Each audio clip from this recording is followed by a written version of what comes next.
So today we're going to be practicing doing our weaving in the round with our plates. You're going to need a template plate that you're going to stack on top of your plate, and this is to help us mark where it is you're going to make your little slits to put on your initial pieces of yarn. You're just going to mark them all the way around in those open slots. There should be 12 when you're finished, like that.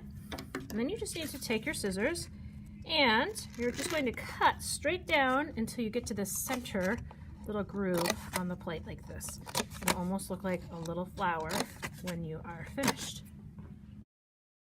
Now the next part of what you're going to do is start wrapping that yarn around to make our spider web.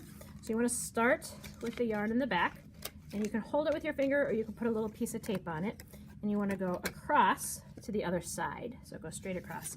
And then you're going to wrap it over on the back to the next slit and go straight across and wrap over to the next slit and straight across. And you're going to keep working on this until you have all of these filled in.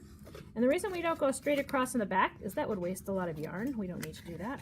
So we're just going on the front. Now I have it all the way around. I'm going to snip it here and then tape down both pieces on the back so they don't move.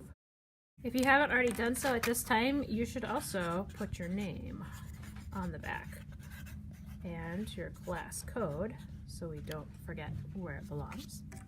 I'm going to turn it over, and I like to use different types of colors. If you have a natural rainbow yarn, you can just continue using that one. It will change as you weave around. I like to use some solid yarns as well for my weaving. So when we start this, the thing you have to remember is we don't want it to be moving all over the place, right? So I like to pick up my other strings to get this started and kind of just arbitrarily put it through two of them.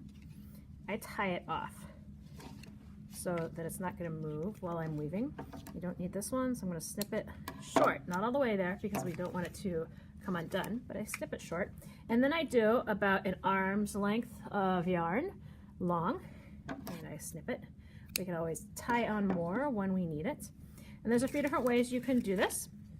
You can just do it with the yarn itself and no needle, where you start someplace, and you're going to do the over-under pattern, right? We're going to go under, and then over the next one, under, and then you can start gently pulling. You never want to do this tight, because if you do it tight, it'll just keep pulling all of your circular snail spiral tighter and tighter. It won't move out and around, and we want it to move out and around. So this one was under, which means this one's over, under, over, that one, under, this one. And usually after I do a couple, 2 or 3, that's when I pull it so that I can see the progress that it's making. And again, you don't want to do this tight, you want to keep it loose so that you can see it. You can see that spiral starting when I'm in there.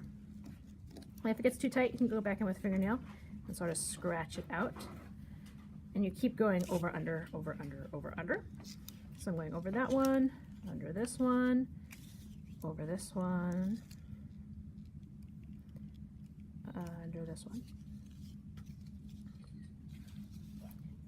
Gently pulling so I can see where that spiral is heading. I'm going to keep going around until I run out of this color yarn. Now you'll notice, because we have an even number all the way around, it starts repeating where it's going over, over, under, under, the same as the last one. To avoid that, what we can do is you can do a wrap. So when you go all the way around and you're back to the beginning again, so this is under this string here, I'm going to wrap it around that string because it kind of locks it in place. Like that. See how it's its own little loop now? I'm locking it in place.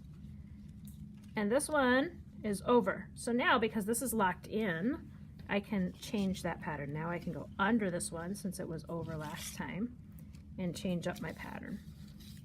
Now this does mean you have to make sure you're paying attention to where you started to get that checkerboard pattern. If you have trouble remembering which one you started on, you can always put a little dot to let yourself know that's where you're going to wrap each time you come back around. And you can look at the last string and you can see that it's under here, and now I want it to be over, and I've changed that pattern. We want to make sure we keep changing that pattern, because if you keep it the same, it's going to be very difficult for you to keep weaving. It's going to want to bunch up on itself and double over. So I noticed all of a sudden that my yarns were matching up again. If I back up, can you see where I made the mistake? Oh, right here. See how I went over 2 of those? I missed the string. I have to go back and fix that. That's an easy fix. You just gently pull the yarn back out to where the mistake was. So I want to go over, under, over, and then I needed to go under this one is where my mistake was. And that's a nice, easy fix to do.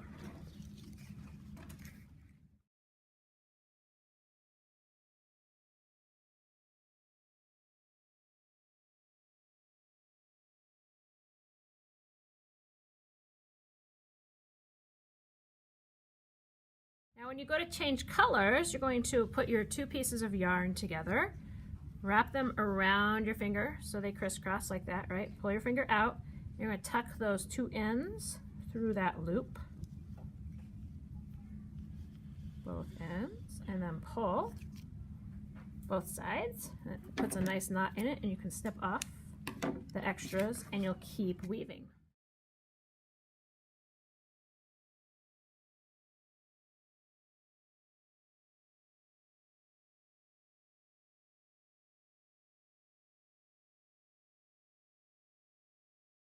Once you get back around to your dot and you have a short piece of string and you're about so far along on this practice, you can tuck it under here for that extra loop, and then you can push it to the back and spread it out a little bit, and then you can tape it down here. If you want to get rid of all of these little guys, you can go back in and you can tuck them under with your fingernails, or you can grab a needle or a crochet hook and you can poke them down underneath so that they don't show.